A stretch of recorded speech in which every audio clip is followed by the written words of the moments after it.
and Jewish Americans are over 40. These age differences reflect not only current fertility patterns, some groups are composed disproportionately of children, but also historic changes in fertility patterns that have caused the successive generations to be of drastically altered size in some groups. Incomes, occupations, and unemployment rates differ substantially among American ethnic groups, as do rates of crime, fertility, and business ownership. The explanation of those differences is complex and in many ways surprising. None of the easy explanations fits all the facts. Color has obviously played a major role in determining the fate of many Americans, and yet a black ethnic group like the West Indians earns more than a predominantly white ethnic group like the Puerto Ricans, and the Japanese earn more than whites in general. The initial wealth of a group and its time of arrival are obviously important, as many wealthy old families show. But the Jews arrived late and penniless in the 19th century and are now more affluent than any other ethnic group. The economic picture. The incomes, occupations, and unemployment rates of American ethnic groups are too different from one another to be described by any generalization. Moreover, it is as misleading in the economic area as in other areas to think of them as minorities who fall below some majority or national average in socioeconomic terms. A number of ethnic groups exceed the national average in socioeconomic status.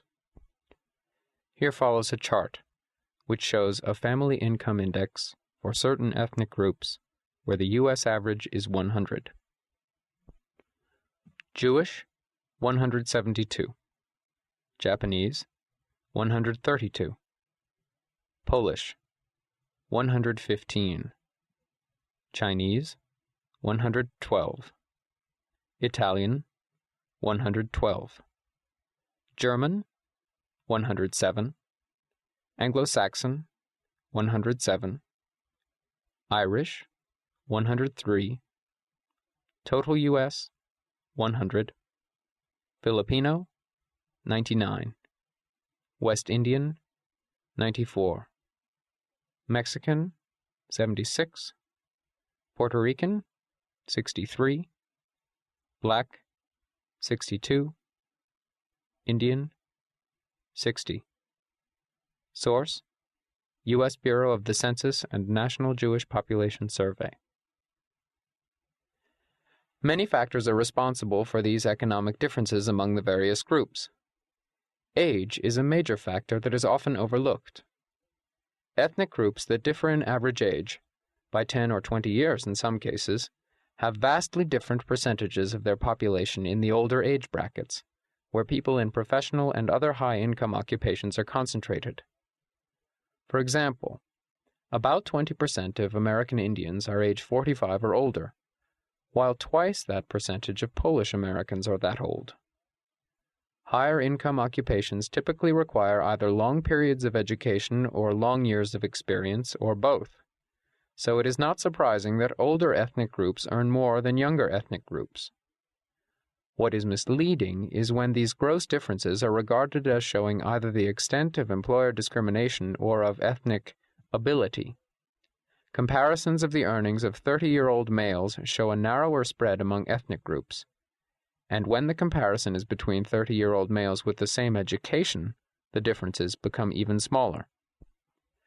In a country as vast as the United States, with very different economic conditions in different regions, the average income of an ethnic group depends to some extent on how the group is distributed among the regions. Differences between members of the same ethnic group located in different places are often greater than the difference between the national average income and the average income of the group as a whole. There are regional differences, not only in income, but also in such things as fertility, IQ, and the rate of return on educational investment. Discrimination has obviously influenced the incomes of American ethnic groups. All have been discriminated against to one degree or another. Yet some of the most successful, such as the Orientals, have experienced worse discrimination than most, and the extraordinary success of the Jews has been achieved in the face of centuries of anti-Semitism. The moral offensiveness of discrimination has attracted much attention, but whether its cause and effect role is equally important is another question. There are also difficulties in distinguishing current employer discrimination from past discrimination in schooling, whose effects may still be present years later. These complex questions will be considered in the chapters that follow. Education is also an obvious influence on income. For every ethnic group, finishing college means an income above the national average. In recent years, even long-standing black-white income differences have been eliminated among college-educated young people with similar family characteristics. The amount of education varies greatly from one ethnic group to another, and variations in educational quality add to these differences. Those groups with the largest quantity of education, Jews and Orientals, also tend to be educated in higher quality institutions and in the more demanding and higher paid fields, such as the natural sciences, medicine, and law.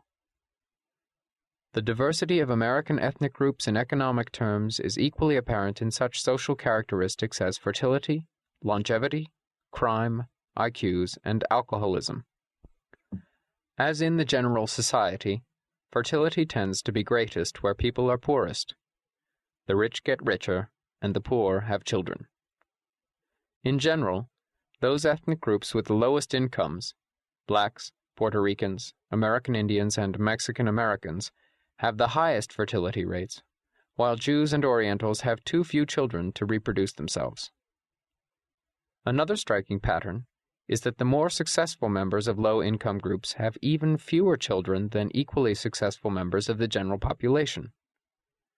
That is, high-income blacks, Indians, and Hispanics have unusually low fertility rates. For example, Mexican-American women who have completed high school have fewer children than any other women with the same education, even though Mexican-Americans as a group have the highest fertility rate of any American ethnic group. The causes of this phenomenon are not nearly so clear as the effects of it. When those individuals who have struggled upward from poverty to affluence die off without fully reproducing themselves, it means that much of their struggle has to be repeated from scratch in the next generation, because they leave few descendants to start off with the advantages made possible by their success. In other words, a part of the human capital accumulated by low-income ethnic groups perishes with each generation, making the group's upward mobility more difficult for lack of the money, experience, personal contacts, and other advantages that their more successful members could pass on to their offspring. High fertility directly lowers the standard of living of a group by spreading a given income more thinly among family members. Mexican Americans average lower incomes per capita than blacks, even though blacks earn less, because Mexican American families are larger. This contributes to the Mexican Americans' poorer housing and lesser education than blacks, and of course, much less than the general U.S. population. High fertility is also correlated with lower scores on mental tests by the children, who must receive smaller shares of parental time.